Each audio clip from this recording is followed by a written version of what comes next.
Shabbat Shalom. Notre paracha de la semaine, c'est paracha Kititse. Il est écrit Kititse la milchama. Ça veut dire quand tu iras en guerre.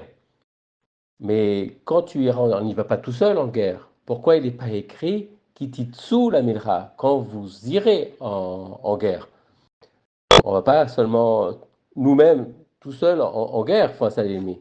Donc là, c'est pour nous enseigner quelque chose. C'est une guerre Rouhani, et ça veut dire spirituel. On parle d'une guerre spirituelle. Quand tu partiras en guerre spirituelle, ça veut dire contre ton Yetzer Hara, ok? Alors, ensuite, la phrase, elle te dit, donc, Al Oivera, c'est-à-dire ton ennemi, quand tu partiras contre ton ennemi, ou Natenu Adonai Elokecha Beyadecha. Donc là, Hachem, ton Dieu, Elokecha, c'est Elokim, Beyadera, il te le donnera entre tes mains. C'est-à-dire que en français, il est écrit, et quand tu partiras en guerre contre ton ennemi, Dieu, l'Éternel ton Dieu, te livrera en ton pouvoir. Simplement, c'est pas qu'il est écrit en ton pouvoir, il est écrit entre tes mains. Beyadera, dans tes mains. Il est écrit Adonai Elokecha. Adonai Elokecha, mais Elokim. Ok, c'est Adonai, c'est le Chesed, c'est les Chachamim, c'est-à-dire faire de la bonté. Et Elokim ou Elokecha, c'est ton Dieu du genre, mais le din, du tzedek, de la droiture, de la droiture, de la justice. C'est là que les deux noms de Dieu se rencontrent et Beyadera, entre tes mains, pas juste dans le pouvoir, il te dit dans tes mains en fait. Ok. Et la fin de la fin de la paracha, on te dit souviens-toi d'Amalek. Zeror et Asa Lecha Amalek. Souviens-toi de ce que tu as fait Amalek de ton voyage quand tu es sorti d'Égypte, chez Etzatam et Misraïm. Ok, alors on va essayer de concilier ces deux parenthèses-là entre on sort au singulier, on sort en guerre au singulier, et ensuite souviens, euh, souviens-toi, mais là c'est de la sortie d'Égypte, ok, de Amalek. Qu'est-ce qui nous a fait Amalek? Et donc, voir un peu déjà, qu'est-ce qu'on peut comprendre de ce début et de cette fin. Ensuite, on pourra comprendre ce qu'il y a entre les deux. Au début, donc on nous dit, donc souviens-toi, tu vas en guerre contre ton ennemi. Ton ennemi, c'est ton Yetzer Hara, puisqu'on ne va pas en guerre tout seul. Donc on nous parle de quelque chose de spirituel là. Et, euh, et donc on nous met le nom de Dieu, Yud Ke Vav Ke, Hachem, Elokera. Elokera, ton Dieu, et c'est Elokim. Ok? Elokim, c'est le din. Donc on a dit, il y a deux noms de Dieu là. Et ça nous fait penser à quoi? Ça nous fait penser à la misa des tfilines. Pourquoi la misa des tfilines? Parce que sur la tête des tfilines, on a le shin. On a la lettre shin qui a trois branches et une qui a quatre branches. Pourquoi quatre branches? Parce que c'est pour le nom de Dieu, Yud, Ke, Vav, Ke, quatre. Et pourquoi trois branches? Parce que c'est pour nous rappeler qu'il faut faire du din, c'est-à-dire la justice, et du chesed, de la bonté avec les pauvres, et de la tzedaka.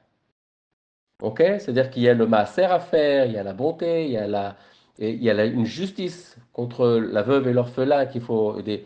Faut pas. Donc, c'est ça qu'on nous dit, et c'est dans tes mains, Beyadera. C'est-à-dire que quand on te dit on l'a dans ton pouvoir, c'est grâce à tes mains. Ça veut dire quoi? C'est quand on fait ta tfila, quand tu fais la tfila, quand tu pries, quand tu fais les mitzvot de la Torah, alors c'est là que ton ennemi, tu vas avoir le dessus sur ton ennemi. Surtout, comment on peut savoir que c'est avec tes mains? Alors on nous dit encore une fois, à la fin de la paracha, souviens-toi d'Amalek quand tu es sorti d'Égypte. Qu'est-ce qui s'est passé avec Amalek? On est sorti d'Égypte, on était fatigué, on a traversé toute la nuit, on s'est fait poursuivre par les armées de Pharaon. Ensuite, on a traversé sur la mer. On était fatigué, on était 3 jours dans le désert, sans eau, sans avoir à manger. On a pleuré. Et ensuite vient Amalek, qui lui vient de Perse, d'Iran, qui a fait 5000 km, entre 4000 à 5000 km de trajet pour nous faire la guerre. Ils sont très motivés. Ce Yetzer Hara est très motivé, ces gens-là sont très motivés. Et nous aussi, on doit être très motivés, justement. Ça doit nous donner. Pourquoi en plus ça vient juste à Elul et on nous dit lève-toi tôt le matin, euh, Ben Adam, Koum Alecha Nirdam, c'est il faut se lever tôt le matin pour aller à la synagogue, être motivé aussi, comme eux ont été motivés pour nous détruire, nous on doit être motivés pour justement prier Dieu qui nous aide, qui nous vienne en aide contre tous ces gens-là qui veulent notre perte. Et qu'est-ce qu'il a fait Moshe quand on a fait la guerre contre Amalek? Il a levé les mains en l'air. Il a levé les mains en l'air, il a levé les mains vers Dieu. C'est ça qu'on nous dit. Fais ta prière, lève les mains vers Dieu, regarde en haut ce qui se passe. C'est vrai que physiquement, il faut faire la guerre, donc il faut se préparer à la guerre, il faut y aller. Mais mentalement aussi, il faut être motivé et prier par Dieu, et surtout maintenant ce mois-ci au Kadesh Elul. Ensuite, on a 3 mitzvot qui sont dans la Torah, on ne va pas faire toutes, il y en a 74 des mitzvot dans cette paracha. 74 mitzvot, seulement dans cette paracha. 74, ça nous rappelle quoi? Ça nous rappelle le Shema Israël. Quand on a reçu la Torah, on a dit Shema Israël, Shema Elokeinu Hashem Echad. Et on se souvient que dans Shema, le Aïn du mot Shema, c'est Aïn, il est grand. Et que Shema Israël, Hashem Elokeinu Hashem Echad. Et le Dalet du dernier mot Echad, le Dalet, Dalet, elle aussi grande. Ça veut dire quoi? Aïn et Dalet forment le mot Ed, qui veut dire témoin. Un témoin. Et la gematria de Ed, Aïn, Dalet, c'est 74. Donc, on est témoin. Ce sont les témoins que l'on fait quoi? Toutes les mitzvot de la Torah. Ça nous rappelle donc les mitzvot qu'on a eu au Arsinaï. Donc, on nous dit mettre les tefilin, de faire toutes les mitzvot de la Torah. Et on nous raconte que quand on est sorti avec Amalek, quand on est sorti d'Égypte, souviens-toi de ce que tu as fait Amalek quand tu es sorti d'Égypte. Quelle est la mitzvah que Dieu nous a donnée quand on est sorti d'Égypte? C'est la mitzvah des tefilin. On se souvient qu'il fallait mettre les tefilin et le petit trelet. Ok. Donc voilà les 3 mitzvot qu'on doit faire. Maintenant, on va parler de 3 mitzvot qui prolongent la vie. C'est quoi?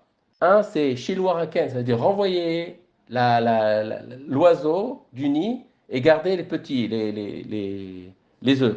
Et ensuite, on nous dit Kivud Avaem, c'est-à-dire donc honorer son père et sa mère. Et une des dernières mitzvot, ne pas faire de faux poids.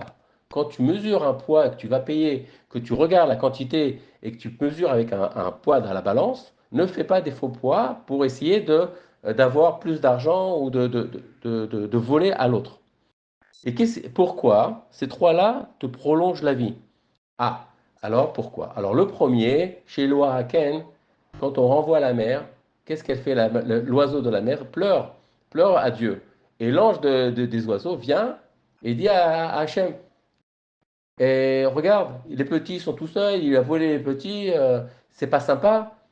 Et pour Dieu, il dit merci, merci, tu m'as fait rappeler que mes enfants, mes petits à moi, mes enfants à moi, ils sont en galoute, ils sont en milchama maintenant, ils sont en guerre, et que je veux avoir de la compassion pour eux, comme toi tu as eu la compassion pour les petits, moi je vais avoir de la compassion pour mes enfants, et donc c'est là où on a plus de compassion ce mois-ci, justement.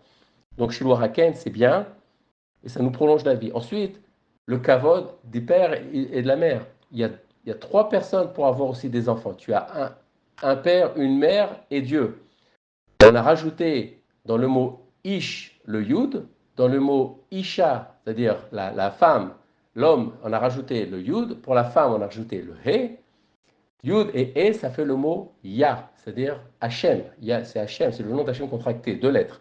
Quand tu enlèves ces deux lettres, il te reste que le mot Ish, Esh, Esh. Esh, c'est le feu, c'est-à-dire c'est la bagarre. C'est entre le couple, ça ne va pas, il y a une bagarre. Donc il y a Dieu qui vient pour séparer et faire qu'il y ait une bonne entente, juste milieu. Donc ça nous montre que toutes ces mitzvot qu'on doit faire, c'est les mitzvot entre l'homme et la femme, ici sur terre et entre Dieu. Et ensuite, la troisième, c'est fais pas des faux poids, mais pas des faux poids pour essayer de voler ton prochain. Parce que quand il n'y a plus de immoun, c'est-à-dire on ne croit plus en l'autre parce que justement il a triché, il a dit des choses qui n'étaient pas vraies, ça ne va pas du tout, alors on ne peut pas construire une société sur quelqu'un qui triche, sur des gens qui te dirigent ou qui font ta vie avec toi et on triche. On ne peut pas tricher. Il faut essayer de ne pas tricher et c'est ce qu'on nous demande de faire quand on fait de la mesure avec le poids, ça s'appelle madad. Mais aussi faire attention à tes midotes. Regardez tes midotes. Regardez comment, si tu es agressif, si tu es en colère, si tu donnes ou si tu es avare. Regardez tes midotes et améliorer justement au mois des louls nos midotes.